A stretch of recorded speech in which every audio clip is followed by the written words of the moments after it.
आजकल मसरूफ़ हैं, जैसे कि ये हमारे प्रमोटर हैं अरशद महमूद साहब।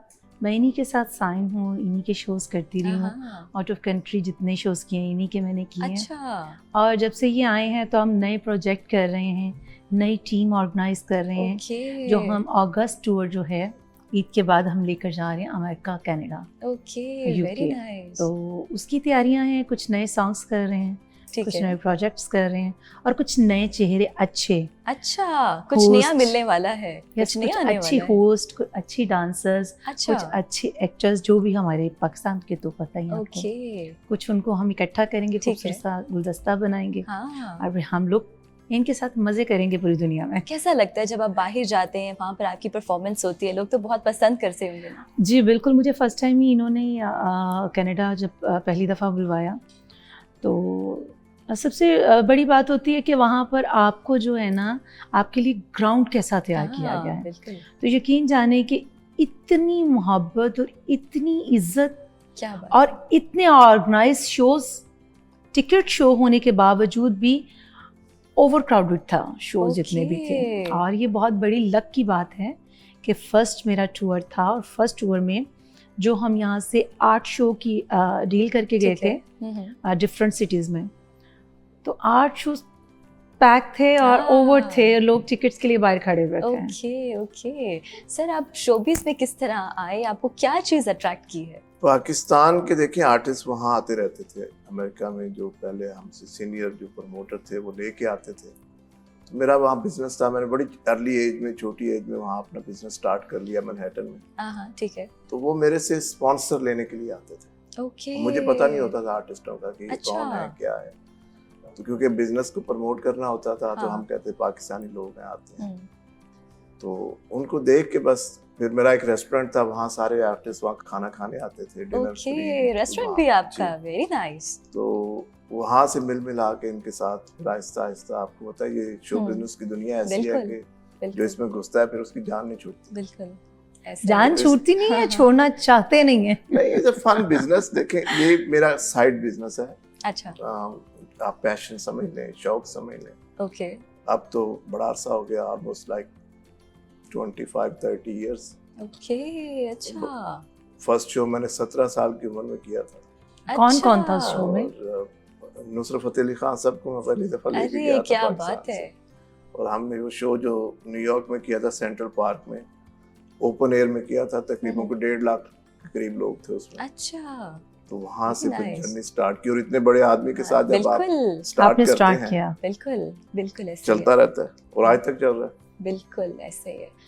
आप अभी तो परफॉर्मेंस आपकी होती है, आप बाहर जाती हैं, आपने अपनी करियर की शुरुआत किस एज में की? किस तरह आप सिंगिंग में आई? अब मैंने बहुत कम एज में सबसे पहले अपना बिजनेस स्टार्ट कर लिया था। सैलून बनाया था, बुटीक बनाई थी। तो उसमें भी बहुत क्रिटिसाइज किया गया मेरी फैमिली की जानिब से, बहुत कंजर्वेटिव फैमिली थी। ठीक है। तो बस पेरेंट्स की डेथ हो गई बहुत कम एज में हमारी, तो इतनी कोई नी हाउ नहीं थी। तो समझे कि कुछ फैमिली का प्रेशर था, कुछ लोगों का जिस माहौल में रहते थे, बेसिकली मैं मुल्तान से थी। ओके। तो वहाँ प्रेशर में आकर मेरा सैलून भी नहीं चलने दिया और फैमिली को बाहर डिस्टर्ब किया। तो यूँ समझे कि मुझे एक किसी कंपटीशन हुआ, मेरी अखबार में पिक्चर्स आ गई, तो बड़ा उस पर फैमिली ने वावेला किया कि हुण साडी कुड़ियां दियां तस्वीरां अखबारां च आण गियां। अच्छा। तो मेरा मतलब एक पैशन था, मैं एक बड़ा अपने आप को प्राउड फील करती थी, इंडिपेंडेंट। तो मेरा बिजनेस बंद हो गया, सब कुछ बंद हो गया। तो मैंने फिर सब छोड़ छाड़, मैंने कहा अब मैं आपको टीवियों पे नजर आऊंगी। अच्छा। अखबार तो छोड़ो, मैं आपको टीवियों में नजर आऊंगी। सो ये थोड़ी सी किक मिली। एक दोस्त थी मेरे साथ वॉक कर रही थी, गुनगुनाई, तो उन्होंने वो मुझे कहा। आपको मुश्किल नहीं पेश आई जब रिलेटिव्स आपके? हाँ, वो नहीं करते, वो मोस्टली 80% हमारे पाकिस्तान में फैमिली बहुत कम सपोर्ट करती है। बल्कि अभी जो कराची में ड्रामा एक्टर्स आ रही हैं, उनकी फैमिलीज उनको सपोर्ट कर रही हैं। और आप देख सकती हैं कि ड्रामा इंडस्ट्री हमारी कहाँ पर है। सारी शोबिज़ इंडस्ट्री है ही कराची। हाँ, और ड्रामा इंडस्ट्री इस वक्त पूरी दुनिया पे छाई हुई है। बिल्कुल। वो इसीलिए कि आप और ज़्यादा निखर कर काम करते हैं और ज़्यादा कॉन्फिडेंस से काम करते हैं। जब आपकी फैमिली भी बैक पे खड़ी हो और सारी फैमिली भी साथ काम कर रही हो, उसमें बहुत प्रॉब्लम हो जाती है कि आपका घर का माहौल बिल्कुल डिफरेंट है और आप एक डिफरेंट प्लेटफॉर्म पे काम कर रहे हैं। मैं अंदर से कुछ और हूँ, मैं असल में अपनी फैमिली में ही मिसफिट थी। ओके। मैं उसमें फिट हुई नहीं। अच्छा। और आज तक नहीं हुई। अभी तक नहीं हुई? नो। ऐसा क्यों? क्योंकि नहीं वो बदल पाए, मैं नहीं बदल पाई उन लोगों को। ठीक है, ओके। सो मैंने अपना शो बिज़नेस को किया, तो मैंने अल्हम्दुलिल्लाह जितना काम किया है, ऐसा कुछ नहीं किया कि जिसमें वो कह सकें कि इसलिए हम रोकते थे। अब ये है, मुझे सुनने को मिलता है, मेरी फैमिली बड़े प्राउड के साथ मेरा नाम लेती है हर जगह। लेकिन उन्होंने आग कर दिया इसको। उन्होंने मुझे आग कर दिया, मैंने उन्हें कर दिया। अच्छा सर, आप किस किस सिंगर को अभी तक बाहर लेके गए हैं?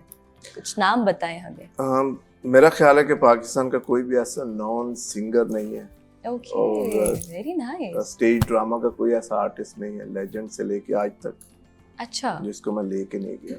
अच्छा, ठीक है। आप you can start from Nusrat Fateh Ali Khan साहब से लेके सुमन शेख तक, जो आज की आर्टिस्ट है। बिल्कुल। रीमा, नरगिस, दीदार। अच्छा। दीदार में स्टार्ट मेरे उसका फर्स्ट ड्रामा मेरा था न्यूयॉर्क में। इब्रार, वारिस बेग, अब्रार ने 10 साल मेरे साथ काम किया, कॉन्ट्रैक्ट में रहा। रफाकत अली को फर्स्ट टाइम लेके मैं गया। तो हमने बड़े आर्टिस्ट बनाए, लेकिन आर्टिस्ट जो हैं वो बड़े अल्लाह के बंदे हैं। बिल्कुल, हाँ। तो फिर नहीं सही लफ्जों में बताएं ना। ये प्लेटफॉर्म है, बोल दें जो बोलना चाहते हैं, जो दिल की बातें हैं। इनका कहना है कि आर्टिस्टों ने कभी वफा नहीं की प्रमोटर के साथ। असल में देखें जी, होता ये है कि जब वहाँ आते हैं तो ये हमारे मेहमान हैं, हम लेके जाते हैं इनको, बड़ी इज्जत, प्यार, मोहब्बत और सब कुछ देते हैं। लेकिन पाकिस्तान में आके इनका वो एटीट्यूड नहीं होता जो वहाँ होता है। ठीक है। तो थोड़ा डिसअपॉइंट होते हैं हम लोग। ठीक है, हाँ। लेकिन होने की जरूरत नहीं है, क्योंकि उन बेचारों का कसूर नहीं है, उनके पास टाइम नहीं होता, हो सकता है कुछ के हालात अच्छे ना हो। हाँ। तो वो टाइम नहीं दे पाते। नहीं, आप इनको इतना बड़ा प्लेटफॉर्म देते हैं, वैसे होना तो नहीं चाहिए। देखें, इंडिया के साथ भी मैंने काम किया है, पाकिस्तान के साथ भी मैंने काम किया, मैंने बड़े कंबाइंड शो किए हैं। इंडिया के हम उनको बुरा भला तो बहुत कहते हैं आजकल, पाकिस्तान में भी और बाहर भी वो हमें कहते हैं। हाँ। लेकिन they are more professional. Yes, that's why वो आज जिस स्टेज पर है वो हमसे बहुत बेहतर है। yes. तो हमें थोड़ा प्रोफेशनल होना पड़ेगा। अच्छा। उसमें आप कह सकते हैं तालीम की भी कमी है। ठीक है, हमारे तालीम की कमी, ज्यादा पढ़े लिखे भी नहीं होते। ठीक है, हाँ। तो शायद उनको पता ही ना हो कि मैनर्स क्या होते हैं, क्या चीजें हैं, किस तरह मिलना है। तो हमारा वहाँ एटीट्यूड डिफरेंट होता है, यहाँ इनका डिफरेंट होता है। तो उनका नहीं कसूर। आपको सबसे ज्यादा क्या चीज डिसअपॉइंट की है? किस सिंगर ने आपको डिसअपॉइंट किया अभी तक? देखिए, पाकिस्तान जब मैं आता हूँ, मैं अपनी स्पेशली बात करूँ, हमें कुछ नहीं चाहिए होता, हम सिर्फ प्यार के लिए आते हैं। और प्यार यही है कि आप मिल लें, बैठ जाएं, फोन पे बात कर लें। वहाँ बैठ के तो फोन पे बातें होती हैं, बिल्कुल। लेकिन यहाँ अगर किसी बंदे के पास 5 मिनट भी नहीं है, जिसने आप पे इतना एहसान किया, फर्स्ट टाइम आपको लेके गया, हाँ।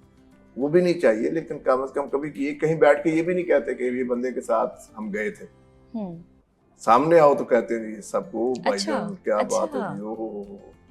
लेकिन बाद में कोई पूछेगा वो अर्शद साहब आए, कौन अर्शद साहब? नहीं, मैं नहीं जानता। अच्छा, तो ऐसा भी होता है। हाँ, बिल्कुल ऐसे हालात हैं। तो इससे थोड़ा डिसअपॉइंटमेंट। तो आप किस सिंगर को पसंद करते हैं? मैं सब कुछ करता हूँ जो अच्छा गाता है। अच्छा, मैं अच्छा सुनने वाला हूँ, गाना मुझे आता नहीं है, ठीक है, लेकिन मुझे सुर का पता है, जो अच्छे गाते हैं। आप सब सिंगर्स को लेके जाते हैं, लेकिन खुद आपकी आवाज में वो सुर नहीं है, आप नहीं गा सकते। मेरा काम नहीं है ना, हमारा काम है बैक स्टेज करना, प्रोड्यूसर का। बिल्कुल, इनको लेके आना। वो जिसका काम कहते हैं ना, जो हो वो उसी को अच्छा लगता है। बिल्कुल। आप बताएं सुमन, आजकल क्या चल रहा है, अपकमिंग क्या आने वाला है, और मुझे ये बताएं कि हमें कैसे पता चलेगा कि आप अच्छी सिंगर हैं जब तक आप हमें कुछ सुनाएंगी नहीं। आप बाहर परफॉर्म करती हैं, यहाँ पाकिस्तान में हमारे इस प्लेटफॉर्म में भी कुछ गाएं। जी बिल्कुल, ये प्लेटफॉर्म भी हमारा ही है, यहाँ की टीम भी हमारी है, हमेशा प्यार मिला है। मैं सेकंड टाइम आई हूँ, रमज़ान में आई थी, बहुत प्यार मिला, और आज आपके साथ फर्स्ट शो करके और भी ज़्यादा अच्छा लग रहा है। Thank you so much. जो न मिल सके वही बेवफा, जो न मिल सके वही बेवफा, ये बड़ी अजीब सी बात है। जो चला गया मुझे छोड़ कर, वही आज तक मेरे साथ है।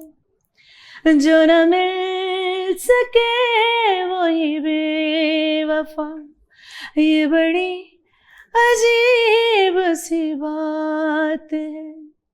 जो चला गया मुझे छोड़ कर, वही आज तक मेरे साथ है। जो न मिल सके वही बेवफा। एक्सीलेंट एक्सीलेंट, बहुत आला, आपकी आवाज़ में बड़ा जादू है।